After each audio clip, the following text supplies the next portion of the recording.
Hora Geral. Apoio. Grupo Mendes.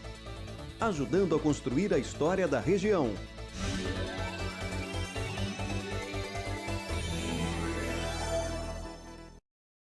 Tudo pronto, meus amigos? A partir de agora, mais uma edição do Hora Geral. Não se esqueça que eu estou com você. A participação do telespectador e do internauta é algo fundamental e eu quero agradecer a interatividade e de temas que são solicitados dentro do nosso WhatsApp e aos poucos nós vamos mostrando através do nosso programa. Por exemplo, o programa de hoje eu vou começar com o professor Alex Salim, ele é especialista em direito penal, entre outros temas. E nós sabemos o que vem acontecendo, principalmente as atitudes do STF, que muitas vezes a população não entende, até os políticos não compreendem. E aí vamos aproveitar um pouco da sabedoria do professor Alex Salim para que ele explique aos amigos do Hora Geral. Professor, mais uma vez, obrigado pela sua participação aqui no Hora Geral. Olá, Douglas, tudo bem? É um prazer estar aqui novamente com você e com a sua audiência. Professor, o presidente Jair Bolsonaro, ele convocou o advogado-geral da União, né, o Bruno Bianco, para que ele fizesse algumas indagações sobre as decisões do STF. Esse procedimento do presidente em acionar a AGU, a Advocacia Geral da União, o senhor acredita que vá surtir resultado para que pelo menos a nação saiba por que os ministros estão tendo algumas atitudes? Veja só, Douglas, me parece que o presidente Bolsonaro optou pelo caminho processual constitucional. Então, ele está ingressando com uma ação para que se esclareça essa situação de instaurações de inquéritos sem de fato haja aí respaldo processual. Porque, como eu já cheguei a explicar em outras oportunidades, no sistema processual penal nós temos a figura da acusação, da defesa e do juiz. As funções são tripartidas, são separadas. E o que a gente tem visto nesses alguns inquéritos que estão sendo iniciados aí pelo próprio Supremo Tribunal Federal é que ministros se dizem vítimas, eles estão formulando a acusação e eles mesmos no futuro vão julgar. Quer dizer, é algo que não tem previsão constitucional. Tudo isso com base, Douglas, num regimento interno do Supremo, e foi feita uma interpretação, a meu ver, equivocada.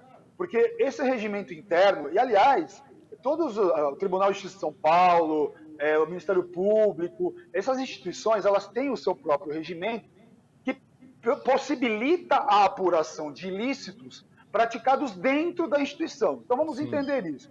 Imagina que um servidor do Poder Judiciário, um servidor do Ministério Público pratique uma situação ilícita ali dentro. É iniciado um processo interno, onde ele vai ter direito a se defender, etc. E ao final uma comissão vai analisar aquela situação. É isso que os regimentos prevêem. No caso do Supremo, o regimento interno do Supremo prevê a investigação quando um crime for praticado dentro do Supremo.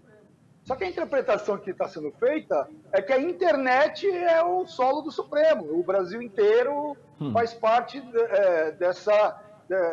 desse regimento interno. Estou extrapolando a interpretação.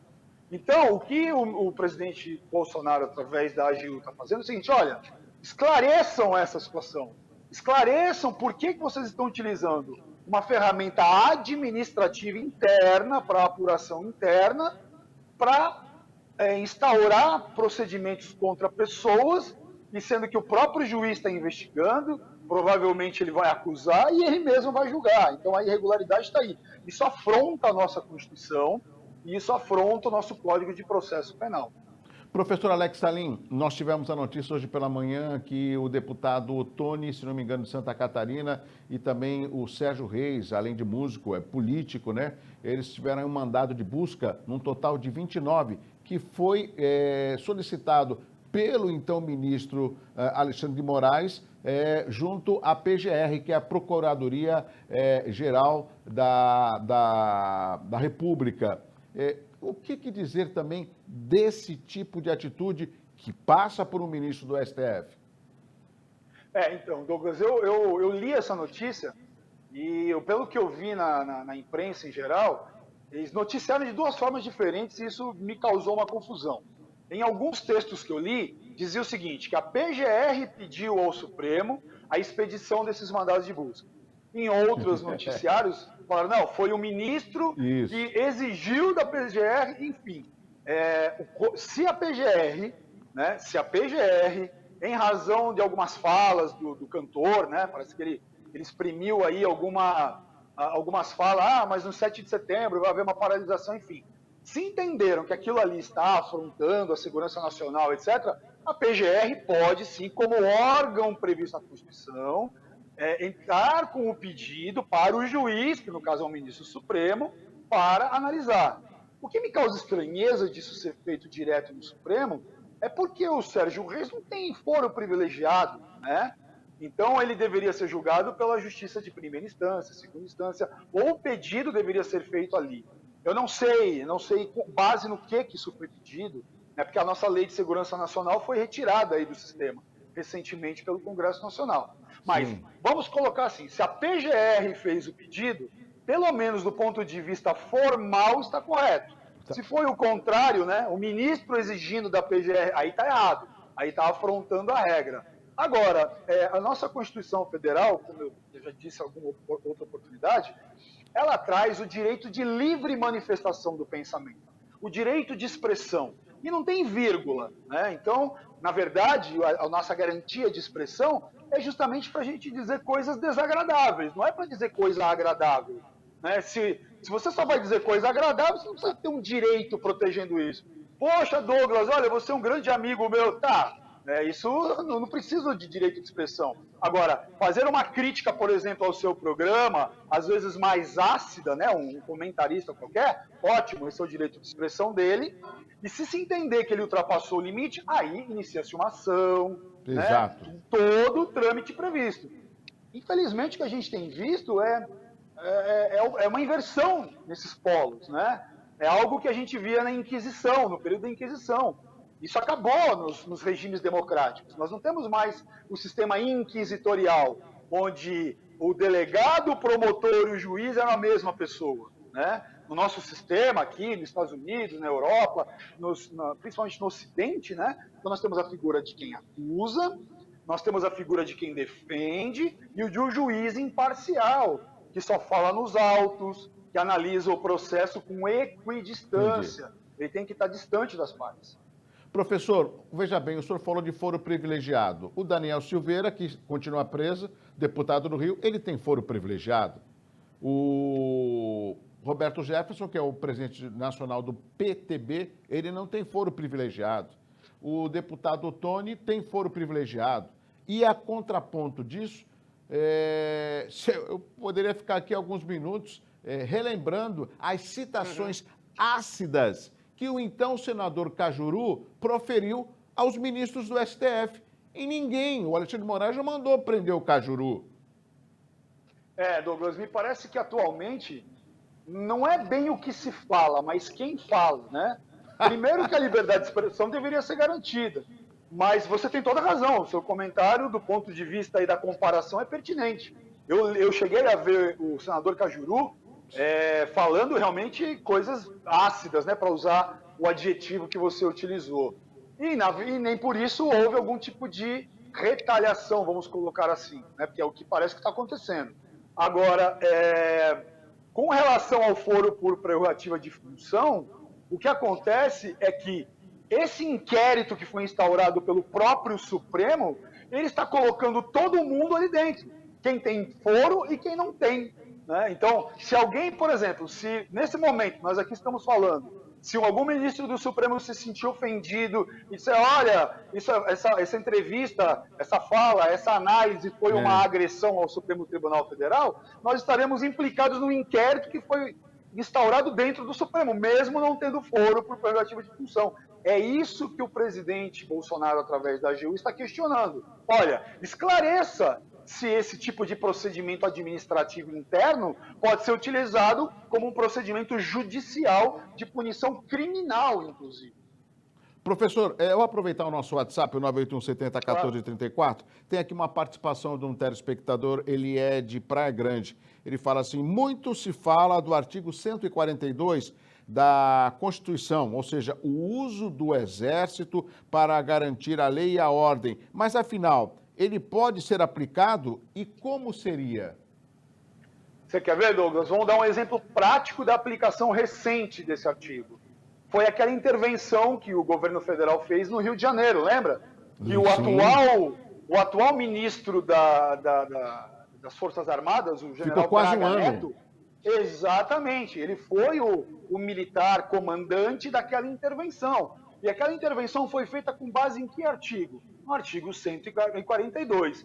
Toda vez que houver uma convulsão social, um perigo do esfacelamento do Estado, seja pontual ou nacionalizado, aí esse artigo 142 é utilizado para que as Forças Armadas garantam a lei e a ordem. Ou seja, na verdade, ele é um artigo de pacificação social. Sim. E não de declaração de guerra interna, guerra civil ou algo assim. Claro, vamos fazer aqui um cenário terrível, né? Se essas decisões que estão acontecendo, esse atrito entre os poderes se agravar, isso começar a se refletir nas ruas, sei lá, a população se degladiando, quebradeira, invadindo lojas, enfim, aí é invocado o artigo 142, que é a garantia da lei e da ordem. Professor, esse tema parece que não, eu fico feliz de saber que são temas que acaba tendo aí a participação popular. Tem uma indagação aqui, inclusive é de uma telespectadora do Hora Geral, ela mora no Guarujá, Carmen Lima Soto. Ela faz uma pergunta interessante, ela fala: Carmen, Lula foi solto também pelo fato de não ter sido julgado em 3 instâncias. E agora o Roberto Jefferson foi preso sem mesmo ter sido julgado. Como isso pode? É possível, professor? Carmen do Guarujá. Carmen, fica difícil de compreender às vezes, né, o que a gente tem vivenciado. Vamos lá. O Roberto Jefferson, ele foi preso de forma preventiva. Nós temos no Brasil a prisão temporária, que dura 5 dias, a prisão preventiva, que dura durante a instrução processual, e a prisão definitiva, que é quando vem a condenação. A partir da condenação, até então, né, em segunda instância, o réu que estava respondendo em liberdade poderia começar a cumprir a pena. Mas o Supremo mudou o seu entendimento e disse: olha, só pode começar a cumprir pena quando todas as instâncias foram ultrapassadas. Mas ele não disse que não pode haver a prisão preventiva. Agora, para a população em geral, isso parece uma injustiça. Se de um lado eu tenho um ex-presidente que foi julgado na primeira instância em Curitiba, a sentença foi reformada para aumentar a pena no Tribunal Regional Federal, ele foi julgado pelo STJ, que é a terceira instância, e manteve a condenação, e só depois de anos o Supremo anulou tudo, ele está solto. Mas o político Roberto Jefferson, pelas suas falas, que aqui eu não vou entrar no mérito se ele exagerou ou não, né? Mas de qualquer forma ele está preso, na verdade, por falar demais, vamos colocar assim. E ele está preso preventivamente. Então, de um lado, eu tenho alguém com robustas provas, com julgamento em 3 instâncias, livre. E do outro lado, eu tenho alguém que, por ter proferido palavras que a gente pode até entender inadequadas, mas existe a instância correta para isso. Sabe, Douglas, eu vou te dizer uma coisa. Os crimes contra a honra, calúnia, difamação, injúria, eles não possibilitam prisão. O máximo que uma pessoa que for condenada por esses crimes vai acontecer é prestar serviço à comunidade, etc. Sim. Só que no caso do Roberto Jefferson, a alegação para prendê-lo é que ele estava formando uma associação criminosa. Entendeu? Então, às vezes a lei, ela é, vamos dizer assim, adequada à circunstância, e não o contrário, né? Porque o correto é você ter o fato e adequar a norma penal. Mas como não encontraram ali uma norma penal adequada para mantê-lo preso, falaram: não, ele está organizando uma associação criminosa. Sim. E aí prendeu. A preocupação com tudo isso... Professor, o senhor vê como são as coisas. A Carmen tocou num assunto importante e o senhor acabou citando com relação à injúria, difamação. Agora, eu vou mais longe. Quando nós tivemos aí a Lava Jato, quantos dos políticos foram, inclusive, indiciados por formação de quadrilha? E eles estão soltos. O que é mais danoso, a minha expressão ou o quadrilheiro? Exatamente, Douglas. Isso que está difícil da população em geral entender. Por que o crime de opinião, né, nem é crime? Como eu acabei de dizer, na verdade a expressão, a Constituição garante a liberdade de expressão. Então não existe crime de opinião no Brasil. Crime de opinião só existe em regimes totalitários, né? Então nós não deveríamos estar assistindo isso. O problema é que se ajeita a norma ali para tentar enquadrar um indivíduo num crime mais grave que dê margem à prisão preventiva. É por isso que o Roberto Jefferson está preso, e aqui eu não estou entrando no mérito da fala dele, que a gente sabe que às vezes ele é um pouco teatral, né? Ele tem um jeito ali teatral de falar, né? Professor Alex Salim, muito rapidamente, é um tema internacional, nós estamos atônitos e preocupados com o que vem acontecendo em alguns países. Eu posso até começar pela Argentina, que poucas notícias a gente tem dos nossos telejornais, mas a gente sabe que os argentinos estão passando, os próprios cubanos, mas o que nos deixa preocupado também é o Afeganistão, e a gente tem dado um espaço no Hora Geral essa semana para mostrar o quanto que as mulheres e as crianças estão sofrendo. E a informação que nós temos no dia de hoje é que o Talibã acabou declarando um Estado praticamente islâmico, né, lá no Afeganistão, como um Emirado Islâmico. O que significa isso? Por que se tornou? Por que o Talibã está lançando como Emirado? O que muda isso no Afeganistão? O senhor poderia também explicar um pouco de política internacional? Claro, Doug, vamos lá. Não é minha especialidade, mas dá para comentar assim. O que acontece é que o Talibã, ele não diferencia muito em termos de visão de mundo do Estado Islâmico, que era aquele outro grupo terrorista. Eles fazem uma interpretação do Corão, e aqui é bom a gente deixar claro, né? Isso não é uma questão de ser muçulmano, é a interpretação que se faz do texto sagrado. Eles fazem uma interpretação muito rigorosa e que eles entendem o seguinte, na verdade eles estão falando em Emirado, que é a primeira fase, mas a ideia é transformar num califado, ou seja, a união de todos aqueles estados que são estados muçulmanos e religiosos. O Irã, por exemplo, os ayatolás que estão comandando, ou seja, a liderança do país é essencialmente religiosa, né? E nós temos os Emirados Árabes, ou seja, quando a gente fala em Emirado, em califado, é que eles querem fazer uma união do povo muçulmano. É como, trazendo aqui para a nossa realidade, é como se nós tivéssemos um governo único na América Latina. Tá? Então, todos os latinos, né, desde o México até aqui embaixo, seria um único emirado, ou seja, todos interligados com base, no nosso caso, seria a etnia, né? Nós nascemos aqui. No caso deles é a religião, é um estado, é um califado, que é um estado que tem como liderança religiosa. Professor Alex Salim, eu só tenho que agradecer a sua participação aqui no Hora Geral. Mais uma vez, eu não gosto de ser repetitivo, mas a gente tem que provocar isso. A informação, quando ela tem a veracidade, a transparência, ela só tem um intuito de esclarecer. E eu sei que essa é a sua finalidade como um professor especialista em direito penal e professor universitário, assim como eu, humildemente, como jornalista, através do Hora Geral. Só tenho a agradecer.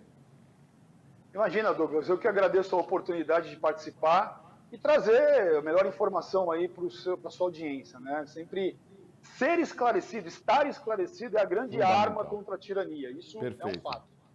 Obrigado, professor Alex Salim. Olha, segundo a previsão do tempo do Celso Vernizzi, o senhor vai conseguir tirar sua prancha da sua sala de 200 metros quadrados e colocá-la ao mar. Opa, parece que o tempo realmente está ficando melhor, mas onda que é bom nada. Não, mas vamos aproveitar. Um abraço, professor. Um grande abraço.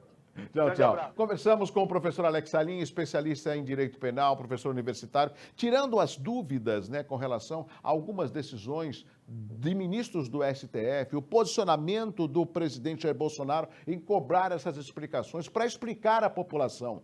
Não se esqueça, amigos do Hora Geral, há necessidade de participarmos do que está acontecendo no Brasil e não ficarmos à margem, ao lado. Tudo é afeto aos brasileiros, assim como eu e assim como você. Rápido intervalo comercial. Na sequência tem muito mais de informação para você no Hora Geral.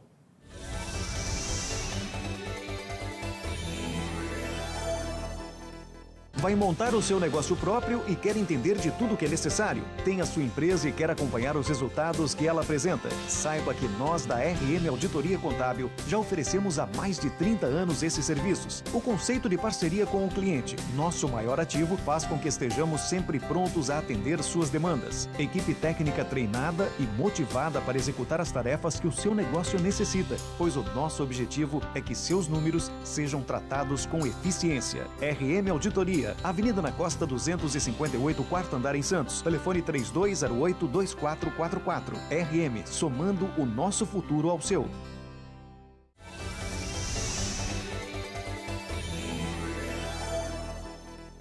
Já estamos de volta para o segundo e último bloco do Hora Geral. O primeiro bloco com o professor Alex Salim, você ficou muito bem informado. Agora vamos para o conteúdo jornalístico. Uma notícia que me deixou triste, amigos. Nós estamos com imagem porque muitos dos santistas não conhecem. O trabalhador do Porto conhece. A sede do Sindicato dos Estivadores recebeu uma ordem de despejo. Essa sede que você está vendo e o Fábio está colocando na tela. Poxa, Douglas, eu sei onde é que fica. Fica ali na cidade, no centro. Exatamente. No último dia 17, a Justiça reiterou e acatou o pedido do requerente, o Laércio Luiz Luongo, proprietário do imóvel no qual o Sindicato dos Estivadores está sediado há décadas. O pedido de gratuidade feito pelo Sindestiva foi negado, pois foi constatado que a tesouraria do sindicato dispõe de quantia suficiente para suportar as despesas processuais. Olha só que situação. Por conta dos anos de aluguéis devidos e acordos não cumpridos, o sindicato terá que deixar o imóvel no prazo de 30 dias, sob pena de retirada coercitiva. Abre aspas, lamento muito o desfecho, mas não tivemos outra situação e solução, já que a outra parte foi contrária a qualquer tipo de acordo ou a busca de uma negociação para evitar que chegasse a essa situação, afirmou assim o proprietário Laércio Luongo, né? O novo proprietário da sede do Sindicato dos Estivadores que você está vendo na tela.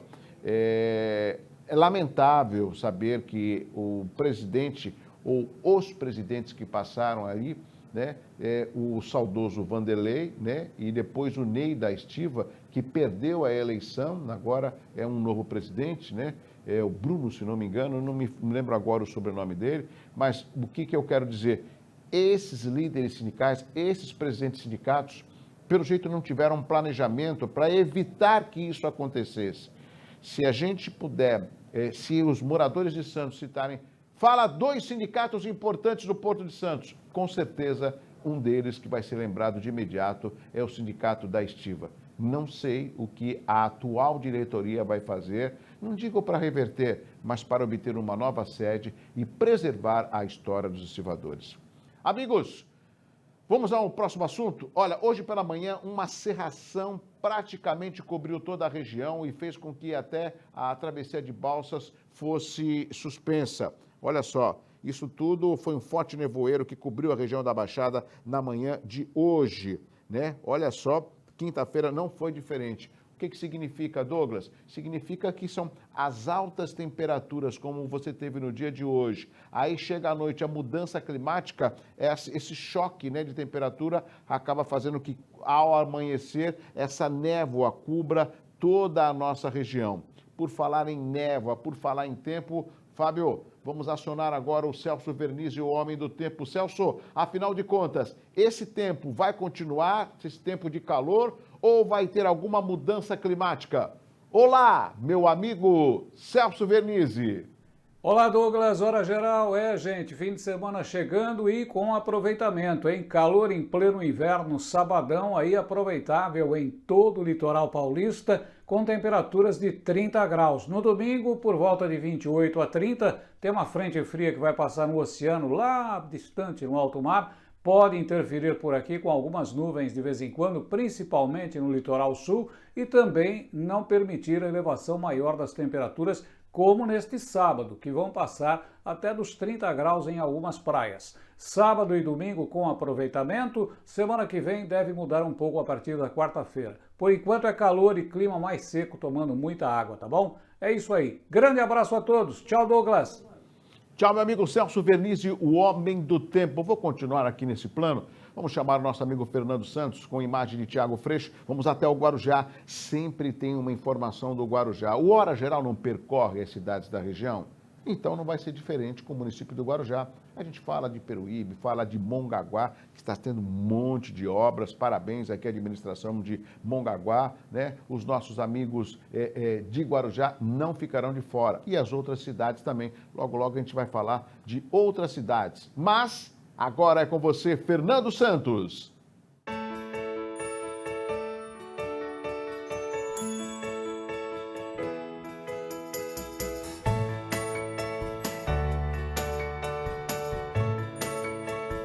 Você sabia que Guarujá disponibiliza gratuitamente pelo SUS o serviço de fisioterapia e hidroterapia? A nossa ONG Ação Comunitária está aqui, Vicente Carvalho, já vai para 8 anos. Desde 2019 nós temos um fomento com a Prefeitura Municipal do Guarujá. Fizemos esse fomento com a Prefeitura, onde essas pessoas são encaminhadas para a ONG Ação Comunitária através do Centro de Recuperação que fica na Ademar de Barros e na São João. Muitas das pessoas chegam aqui de cadeira de roda, de muleta, de andador, pessoas sem nenhuma expectativa de vida, de esperança em andar, em fazer as suas coisas no dia a dia. A gente consegue oferecer a essa população todo o trabalho de excelência que também temos a nossa profissional, técnica responsável, a doutora Patrícia. Nós temos pacientes de várias síndromes raras, pacientes de ortopedia tradicional, muito neuro, né? E trabalhamos também com a hidroterapia, que é a fisioterapia dentro d'água aquecida. Faz com que o paciente tenha um relaxamento muscular e através desse relaxamento muscular nós consigamos maior mobilidade desse paciente. Já estou andando, graças a Deus, através da fisioterapia, já estou voltando a andar, estou bem melhor. Eu cheguei completamente debilitado, portador de uma doença rara, autoimune, não tem cura. Eu faço uso de medicamentos, tratamento com a fisioterapia, com a hidroterapia, uma piscina aquecida. Hoje em dia é muito melhor. Eu cheguei aqui basicamente sem esperança nenhuma de voltar a andar.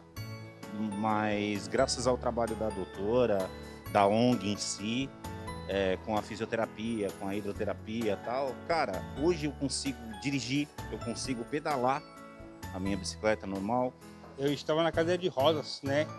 Graças à doutora Patrícia, eu consegui me recuperar ao meu movimento, né? Pode ver os movimentos, que eu estava na cadeira de rodas mesmo, né? Já está muito evoluído. Essa população que não tem condições de vir até a ONG, a prefeitura ela tem uma parceria com a CIT, com a remoção, onde traz a população para a ONG gratuitamente. Existe a remoção da Secretaria Municipal de Saúde gratuito para a população que não consegue vir até a ONG. E como eu digo para finalizar, a nossa esperança é você. Perfeito. Com a imagem de Tiago Freixo e Fernando Santos.